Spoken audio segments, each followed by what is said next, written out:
The last few weeks we have looked at Revelation 12 and Revelation 13, certainly two of the most often used chapters in the entire book of Revelation, used to as a basis, many people believe, for some future men who will arise to persecute the church. But as we saw in the past few weeks, Revelation 12 and 13 talks about a great spiritual battle between God and Satan, between good and evil.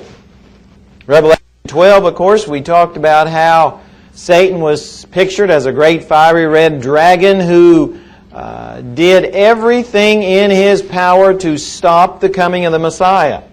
And we looked at several of the occasions throughout time when he tried to stop Jesus from being born. And then, of course, after he was born, he tried to have Jesus killed, of course, through King Herod. And so we looked at that great battle pictured in Revelation 12. Revelation 13 carries the idea of that great battle, of course, into the first century for whom this was written. Revelation 13, we are introduced to two beasts. Two different beasts. The first beast we saw last week in the very beginning of Revelation 13, the first 10 verses or so. This beast, of course, had a lot of heads, and there was horns on these heads, and he was a ferocious beast, the beast that rose out of the sea, and we talked about the significance of that. The sea typically meaning, especially in the first century, it was symbolic of all the nations of the world, and especially the turmoil that went with those nations. And then we went on to see that this beast in particular referred to that civil Roman government of the first century and personified in the worst emperor of all, and of course that being Domitian, who reigned near the end of the first century.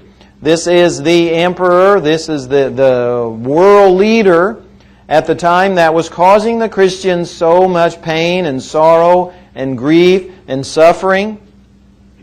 And they were living in a time where they didn't know who was going to win. I mean, it was so bad for them. Many were being killed. They were executed, thrown in prison, and all of these things. And so they're wondering, when's it going to end? Is it going to end? Is Domitian and the Roman government going to win? And so those people, and him in particular, are depicted as this ferocious beast with the 7 heads and 10 horns, and the fact that he had so much power and authority. He had, of course, all the Roman armies behind him. And so he represented the civil government. Tonight we're introduced to another beast at the end of that chapter, the second beast, similar to the first, but different than the first also. So Revelation 13, let's begin in verse 11, when the new beast is introduced. Then I saw another beast coming up out of the earth, and he had 2 horns like a lamb and spoke like a dragon. There's the introduction right there. Remember, the first beast rose out of the sea. This one rises out of the earth. And he has, what's interesting, he has the appearance like a lamb. Most of us have seen a lamb, and what do they have? 2 cute little horns up here, don't they? You know, on both sides you see those little horns. So he has the appearance of something that's what? Kind of innocent. Maybe even good. But then what does John say about the Lamb? Speaks like a dragon. Who was the great fire red dragon? Satan. So he's speaking for Satan. He appears to be something good. He appears to be something innocent. He appears to be something worthwhile. Not dangerous in any sense, but what is he in reality? He is a messenger, a worker of Satan.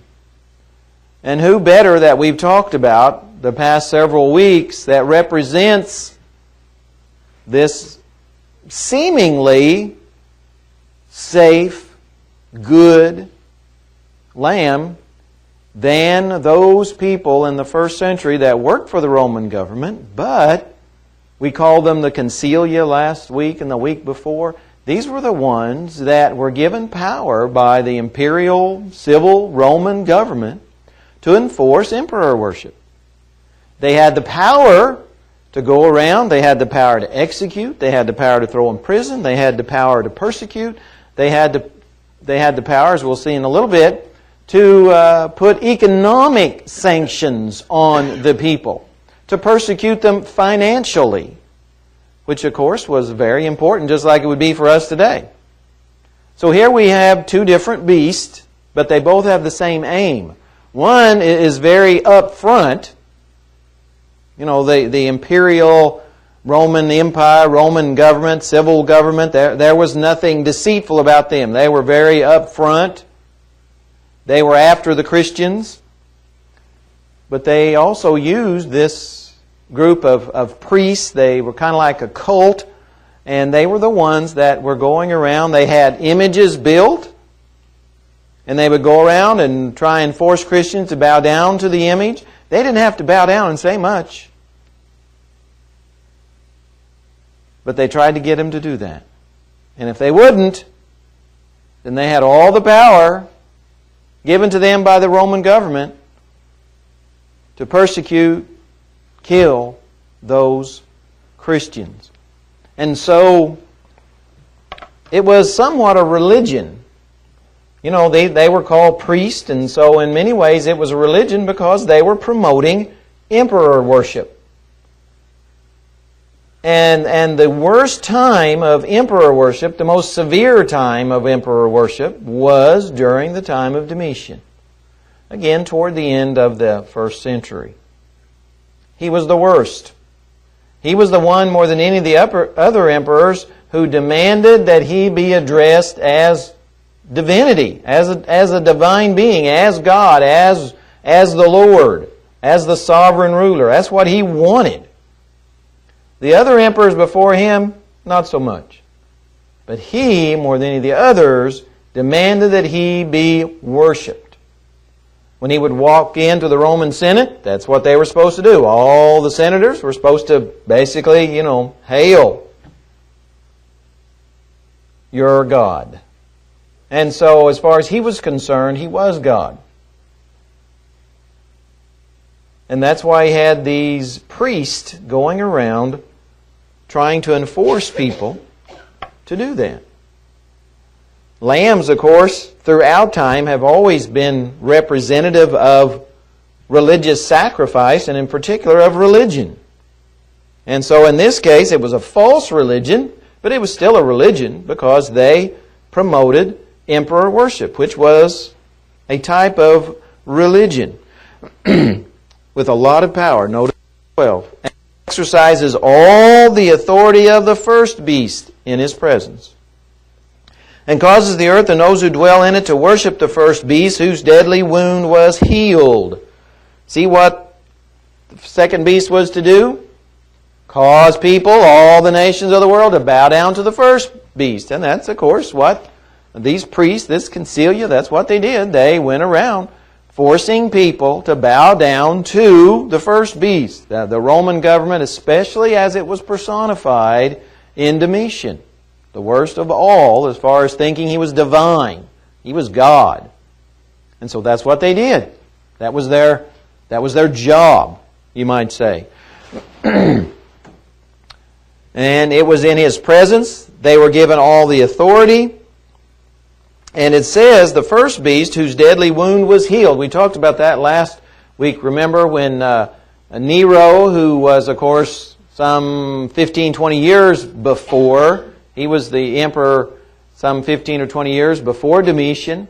He persecuted Christians a lot before the destruction of Jerusalem. He died. And so we talked last week how people rejoiced, especially Christians.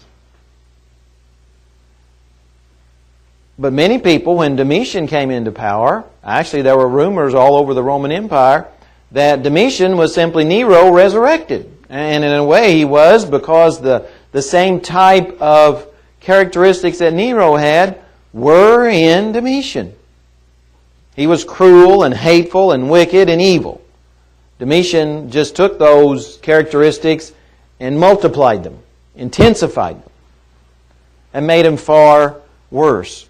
So that first one was healed in the sense that people thought Domitian was simply Nero resurrected. And like I said, in many ways, he was.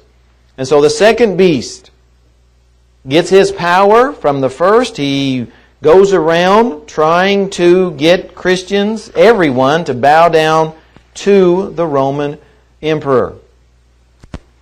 And if they didn't, they were punished. So what does this beast do? Verse 13. And he performs great signs, so that he even makes fire come down from heaven on the earth in the sight of men, and he deceives those who dwell on the earth by those signs which he was granted to do in the sight of the beast, telling those who dwell on the earth to make an image to the beast who was wounded by the sword and lived. He's a deceiver. Remember, I said he was, he looks like a lamb. Looks very innocent, but in reality, he's backed by the dragon, Satan. So he's a deceiver. How does he deceive people? It says here he performs great wonders and signs. He couldn't perform, those priests and so forth, they couldn't perform miracles. They didn't have miraculous power, but they could fool people into believing they did. And if you go back in history and read toward the end of the first century, when they built these images, as he talks about in verse 14, they built images of Domitian, the Roman emperors. They built these altars, shrines, whatever you would say. And they would actually trick people into believing those were alive. Historians say they were accomplished ventriloquists. We think ventriloquism is something modern in our age, but it's been practiced for thousands of years. They practiced it, the priests did. And so they were able to make people believe that those shrines and idols and images could actually talk. And they were able to make the images have smoke come out of them and so forth, and that's not all that hard to do.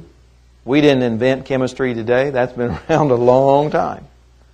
So they knew those things back in the first century to make common people believe that those idols were really alive. And so they performed these great signs or these lying wonders. Why? To deceive people. And of course, they were good at it. He was granted the power to do that. He was able to do that because people would believe it. And of course, as far as that goes, things haven't changed. People will still believe, as we've seen on Wednesday night in our Bible study, people religiously will believe the most bizarre things sometimes before they'll believe things that actually make sense. They'll believe the most bizarre things, most bizarre ideas religiously. They did in the first century. They do today. People could actually watch those idols being made, and then after they were made, thought they somehow became alive. How foolish. But yet, people today still do pretty much the same thing. They really do. So let's see what happens. What did he say was going to happen? He was granted power, the beast was, to give breath to the image of the beast, that the image of the beast should both speak and cause as many would not worship the image of the beast to be killed. He causes all, both small and great, rich and poor, free and slave, to receive a mark on their right hand or on their foreheads, and that no one may buy or sell except one who has the mark or the name of the beast or the number of his name. Now there's a great deal that needs to be talked about in those things, and we could probably talk about them for a long time, but there's certainly some things that are important. Number one, as I mentioned, they were deceitful. False teachers, regardless of what kind of religion it is, from the very beginning, they operate on deceit. They have to operate on deceit, because if they operated truthfully, nobody would follow them. So inherent in any false religion is the idea of operating by deceit. It has to operate by deceit. It has to make up things that people will want to be a part of, they'll desire that. And again, sometimes the more bizarre, the more unbelievable, the more people will follow it. Well, that's people's nature today, but that was people's nature in the first century too. People's nature hasn't changed at all. And so that's why they would do this. That's why they would use deceit, because they knew it worked. And they knew that the majority of the people would fall for it. So that's why they did it. And again, same thing happens today. People that saw through it, Christians that knew it was false, knew these idols weren't talking or weren't alive, they refused to bow down in any way. And sometimes the only thing these priests would ask Christians to do is they wouldn't even ask them to bow down. You could just say, Caesar is Lord. That's it. That's all you'd have to say. We'll leave you alone. We'll go on. Wouldn't do it. And a lot of people might have thought, well, that's not asking much. But by saying that, you are worshiping another god. You're saying someone besides Jehovah is God. And so that's why the Christians wouldn't do it, the vast majority of them. And so many of them died as a result of that, because they wouldn't bow down. And if you've ever had a chance to read some of the people who didn't bow down to the authorities of the day, I encourage you to do that. Read about the martyrs. Very encouraging. So that's what they would do. And so he caused all, small and great, rich and poor, free and slave, to receive a mark on their right hand or on their forehead. Now this isn't the first time we've been told about a mark, right? We were told prior to this that those who were faithful to God received a mark. Remember, this was several chapters back. They received a mark that they were following God. They were children of God. It wasn't a literal mark. It wasn't a physical mark. It wasn't anything stamped on their forehead. It wasn't in any way a real mark. But it was a distinction in how they lived and how they behaved. And I think ultimately that's what he's telling us here too. The people that followed the beast did what? They bowed down to the worship, the idols, the images. They offered up their worship to him. Those were the people that did that. And because these people would bow down, they were granted privileges. They were granted privileges. But the Christians who wouldn't do it, the Christians who wouldn't bow down, and again, this is found in a lot of historical books from that time, those people who wouldn't bow down were persecuted in a lot of ways. One way was financially, economically. A lot of their privileges to buy and sell were taken away from them.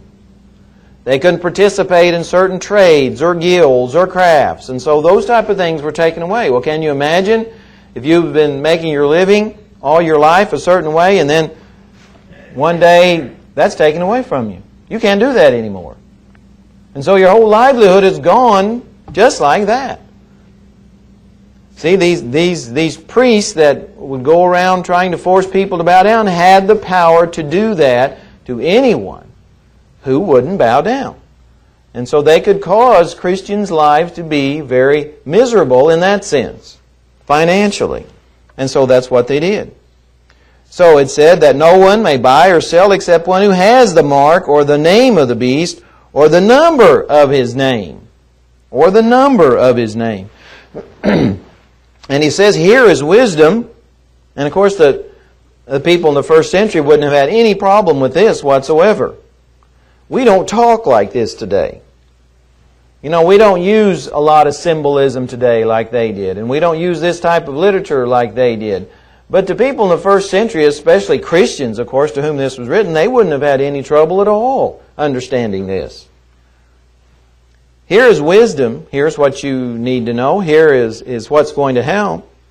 Let him who has understanding, so wisdom and understanding are certainly kind of put with each other, calculate the number of the beast, for it is the number of a man. And we need to really focus on the fact that it says it's the number of a man, not the number of the man. There is no definite article in the original language. Most people in the denominational world take that as saying it's the number of the man, a particular man. But the original language says no, it's not. And it's very clear. Matter of fact, that could easily be translated in the Greek language as it is the number, or it is man's number. Well, what has he been making contrasts and comparisons from in the last 2 chapters? There's always been comparisons, right? There's God on one side and Satan on the other. Well, who's he putting man's with in this case? Well, he's putting him with Satan. That's what he's doing. It says this is man's number. Have you ever heard a couple of people talking, and after a while they'll say, well, I've got your number. That's how it's used here. I've got your number. What do they mean when they say that? I know exactly what you're really like. I know who you are. I know your nature. I know what you're really doing. That's what he's saying here. Not a real number. Not like there's something magical about 666. There isn't. There's nothing magical about it at all. But what do you do? That's what he means when you say, well, I've got your number. You may be fooling other people, but you're not fooling me. I know what you're really like. And through inspiration, that's what God's telling the Christians here. That's what these people are really like. And that God is still going to be victorious. He does use, again, the symbol of numbers, again, was so common in the first century. And we just don't do that today very much, other than lucky number 7. That's the only one we really use much of. But in the first century, numbers had so many meanings to those people. Very different than our culture. We've looked at the number 7 throughout this whole book and what it meant. We talked about how it meant the idea of completeness and wholeness and fulfillment, all of those things. Well, to people in the first century, 6 meant it's not going to be fulfilled. It's not going to be completed. 7 usually had something to do with God being behind it. So when you use the number 6, you're saying God's not behind it. It's not God's doing. It's not God's dealing. It's whose? It's man's. So when he says this is the number, as he says, it's the number of a man. It's like John is saying, I've got your number, and I know what your nature is, and it's not like God. It is as opposed to God as you can imagine.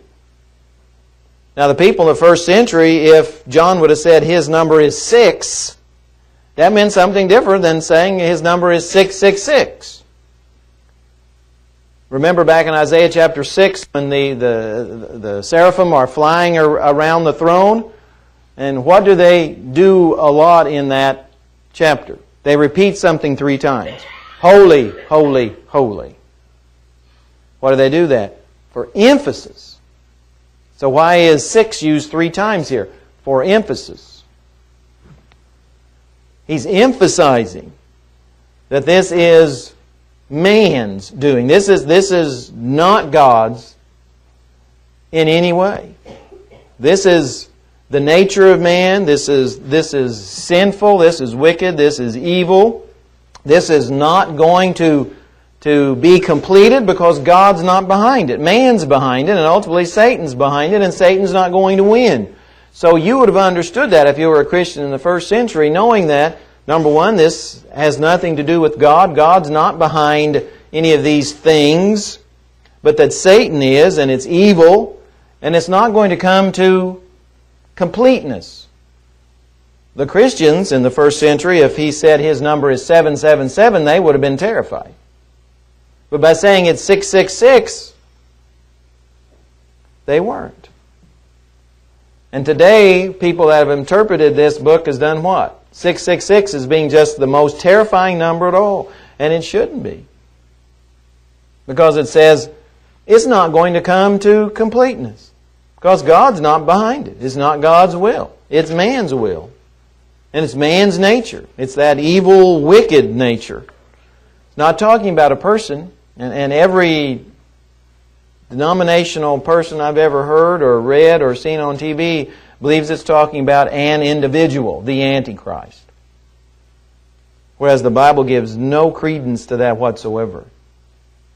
It's talking about man's nature, knowing man's number. I've got your number. God says, I've got your number. I know what that nature is. Because what it represents is human, not divine. So it's a human number. And if you want to read pages and pages and pages of what different people have thought that 666 meant, I mean, it would literally fill books from one of the early Caesars, from the word Latinos, to Nero, to Domitian, to the Pope, to Hitler, and you can put together any sort of number scheme, and as I mentioned, it has nothing to do really with any sort of code or number, but people try to do that because that's what people want to hear. Kind of like the Da Vinci Code. And that intrigues people. So they'll listen to it. They won't listen to the truth because that's not as intriguing. But with any number code you can make, I looked at one this week, you can make 666 refer to Jesus Christ very easily. Very easily. I don't think too many people would want to say that represented Jesus Christ, but it's just as easy to make those numbers some sort of code for Him as it is for anybody else. So it shows that it's meaningless and futile and just downright silly to do that. Because He's not using those numbers in that way at all.